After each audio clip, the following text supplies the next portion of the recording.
Is it that they just don't understand that maybe lower rents might be more growth?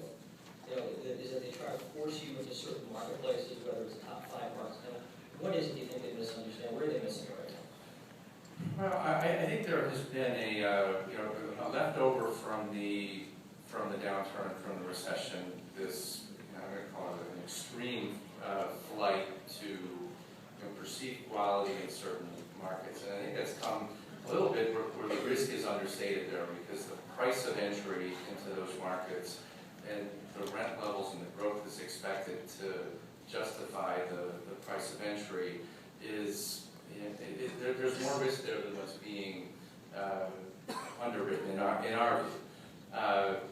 We look at the market today and say there is no supply. The Wall Street Journal came out with an article last week, said 626,000 square feet, so again, square feet of shopping center space was delivered in the first quarter. It's an amazing low, amazing low. And we'll continue. When we look out at the tenants who drive development, they're not expanding. Target's not expanding. Kohl's is not expanding. Home Depot or Lowe's is not expanding. You heard earlier the department stores really no expansion. There's not really a lot of net new grocery GLA in the U.S. either. So those are all the catalysts for development. They're not present today. That doesn't mean that the level of tenants beneath there aren't expanding. And while we sit in this environment, we sit here and look and say, we've got a 5 or 10 year window before we have any meaningful development. People don't understand the pricing power that comes with that. And so we sit here and think we've got a seasoned infill portfolio. It was built, on average 30 years ago. It's been updated over time.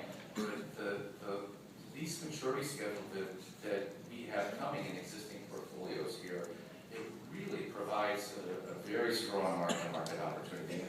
And I think that's missed. People think, it's a 1 or 2 year thing, and rents will get so high that development will start.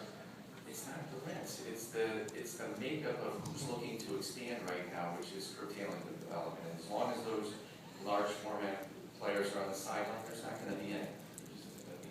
Which part of retail is going to be most impacted?